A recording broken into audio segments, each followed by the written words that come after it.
ইনকাহ কথাটা এমন নয়, বা ইনকাহু এমন নয়, তুনকাহু মানে বিয়ে সাধারণত করা হয়। কেউ টাকা দেখে, কেউ সৌন্দর্য দেখে, কেউ দেখে বংশ। তুমি দেখো দিন। নবীজি বলছেন তুমি দিন দেখো, না হলে তোমার হাত ধুলে ধূসরিত হবে, মানে ধ্বংস হয়ে যাবে তুমি। আর দিন দেখার ক্ষেত্রে শুধু বাইরের গেট আপটা যথেষ্ট নয়, তার পড়াশোনা দেখেন, তার হিস্ট্রি ঘাটবেন, তার অতীতে সে কোথায় কোথায় পড়াশোনা করেছে, কি করেছে, খোঁজ খবর নেবেন। হুট করে তাড়াহুড়া করে কোনো ডিসিশন নিয়ে ফেলবেন না, এটা খুব ভুল করে মানুষ। ঠিক আছে, তার হিস্ট্রি ঘাটেন, যে সে কোথায় পড়াশোনা করেছে, কি করেছে না করেছে, তার পরিবারের বায়োডাটা ঘাটেন, তার পরিবারের সদস্যরা কেমন, নামাজ পড়ে কিনা, তার ইসলামের প্রতি কেমন ধারণা পোষণ করে। তার মাকে দেখেন, তার মা পর্দা করে কিনা, তার মা ইসলামের উপর আছে কিনা। তার নানিকে দেখেন, তার পরিবারবর্গকে দেখেন, তারপর আপনি ডিসিশন নেওয়াটা সহজ হবে। এগুলোর চেয়ে ব্যতিক্রমও হতে পারে। ওই আজারের পরিবারে ইব্রাহিমের জন্ম হতে পারে, ফেরাউনের আন্ডারে আসিয়ার জন্ম হতে পারে, থাকতে পারে, কিন্তু এটা ব্যতিক্রম।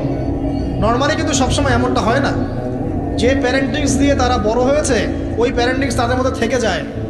এই কারণে মেয়ের ব্যাপারে খুব সেন্সিটিভ থাকবেন। আগে পুরো বিষয়গুলো ঘেটে নিয়ে তারপরে আপনি কোনো জায়গায় পা দেন। তারও আগে ইস্তেখারা করবেন আল্লাহর কাছে, যে আল্লাহ আমি তোমার কাছে ইস্তেখারা করছি, আমি জানি না যে কোনটা আমার জন্য ভালো হবে, কোনটা খারাপ। আল্লাহ এটা যদি আমার জন্য ভালো হয় সহজ করে দাও, যদি খারাপ হয় আল্লাহ দূর করে দাও। নিজের উপর চাপ নিয়েন না। তারপরে যদি দেখেন আলহামদুলিল্লাহ দিনদার, আর ডানে বামে দেখার দরকার নাই। যদি আপনি আপনার মনের মতো দিনদার পবিত্র একজন মেয়ে পেয়ে যান, আর যদি সে সুন্দরীও হয় মাশাআল্লাহ, আর ভালো বংশের হয়, তাহলে সারাটা জীবন তাকে নিয়ে কাটিয়ে দেন। সারাটা জীবন তাকে নিয়ে কাটিয়ে দেন, আপনি হ্যাপি হবেন ইনশাআল্লাহ। ডানে বামে দেখার আর দরকার নাই। যদিও একাধিক বিয়ের অনুমতি আছে, কোরআন সুন্নায় সব কিছুই আছে, কিন্তু এখন বাস্তবতাটাও বুঝতে হবে। কীরকম? কোরআন সুন্নায় এমন অনেক কিছুই আছে যেটা বাস্তবে ইমপ্লিমেন্ট করাটা এতটাও সহজ না। যখন যারা করতে চায় তাদেরকে অনেক অনেক হ্যাসেল পোহাতে হয়, কারণ সমাজটা যেহেতু এমন না। কোরআন সুন্নায় আছে যদিও, কিন্তু সমাজটা এমন না। কারণ ওই ব্যক্তি কোরআন সুন্নাহ মানতে গেলে দেখা যায় সমাজ থেকে ব্যাপক হ্যারাসমেন্টের শিকার হয়। যদিও এটা তার দোষ না, এটা আল্লাহ পাক তাকে হয় পরীক্ষা করছেন, অথবা এই ওসিলায় তার গুনাহ মাফ করবেন। কিন্তু নর্মালি যেটা চলছে এখানে আপনি আপনার বেস্টটা নেন, যেটা অপশনাল সেদিকে যাওয়ার দরকার নেই। এটা আমার নসিহত। কারণ সবার ওই শক্তি সামর্থ্য থাকে না সব কিছু সুন্দর মতো টাইটলি হ্যান্ডেল করতে পারে। আর বলা যত সহজ, করার ব্যাপারটা এতটাও সহজ নয়। সো আর এই তো জেনারেশনের মেয়ের তো দেখছেন, পান থেকে চুন খসলেই দেখবেন যে বিশাল তুল কালাম হয়ে যাচ্ছে। তো যদি আপনাকে আল্লাহ পাক আপনার পবিত্রতার কারণে, আপনার ঈমান আমলের কারণে খুশি হয়ে এমন একজন দিনদার, নেককার, পুণ্যবতী, সুন্দরী, সুশ্রী স্ত্রী দিয়ে দেন, আর ডানে বামে কখনো দেখবেন না, একদম তাকে নিয়ে পুরো লাইফটা কাটিয়ে দিবেন। ঠিক আছে? এরপরে দোয়া করবেন আল্লাহর কাছে, আল্লাহ এটার মধ্যে কল্যাণ বরকত দান করো। বিবাহের ক্ষেত্রে আপনি মোহরটাকে কম করবেন। আপনি মোহর মানে মেয়েদেরকে বলছি, মেয়ের বাবাদেরকে বলছি, সামর্থ্য অনুযায়ী করবেন। ছেলের সামর্থ্য অনুযায়ী করবেন, তার উপরে বোঝা চাপিয়ে দিবেন না। কিয়ামতের আলামতের হাদিসে আমি এটাও পড়েছি, শেষ জামানায় মোহর অনেক বেশি করা হবে, দেওয়া হবে কম। হয় না এমন? আর বাকি আছে আলামতের কিছু।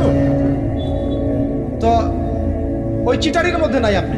আপনি বলছেন 1 লাখ আমি দিব নগদ, ব্যাস নগদ।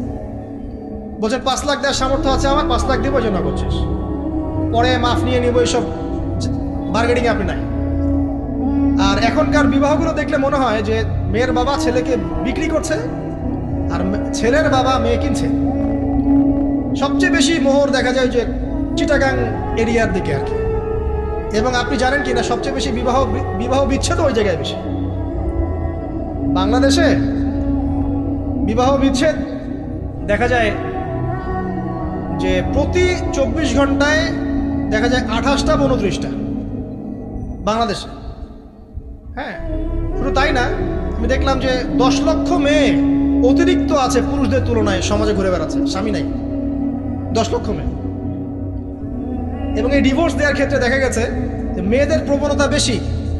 70% মেয়ে ডিভোর্স দিয়েছে, ছেলে দেয় নাই, 30% ছেলে। তাহলে মেয়েদের সাইকোলজি চিন্তা করেন। ও মনে করছে আমি তো এখন শিক্ষিত হয়ে গেছি, তোমাকে আমার দরকার নাই, আমি চাকরি করে খাবো। খুব বেশি শিক্ষিত দরকার নাই আপনার, দিনী শিক্ষা আছে কিনা ওটা দেখবেন। ফ্যামিলিস্ট মেয়েদেরকে নেওয়ার দরকার নাই, আপনি নেবেন ইসলামিক অনুশাসনে চলে এমন মেয়ে। এরপর যখন পরিবার স্টার্ট হবে আল্লাহর কাছে বরকত চাবেন, বিয়েটা সহজ করে নেবেন। যে বিয়েতে খরচ যত কম সে বিয়েতে আল্লাহর বরকত তত বেশি। হাদিস। অলিমা হবে, মাশাআল্লাহ, আপনার বিবাহিত জীবন মোবারক হোক, দোয়া করি। এরপরে দেখবেন উভয়ের মাঝখানে আল্লাহ পাক আপনাদের মাঝখানে ভালোবাসা ঢালবেন ইনশাআল্লাহ। সূরা রুমের মধ্যে আল্লাহ পাক বলেছেন ওয়াজআলা বাইনাকুম মাওয়াদ্দাতাও ওয়া রাহমা, আমি আল্লাহ স্বামী স্ত্রীর মাঝখানে ভালোবাসার ভ্রাতৃত্ব ঢেলে দিয়েছি। এটা আল্লাহ পাকের একটা আয়াত, নিদর্শন।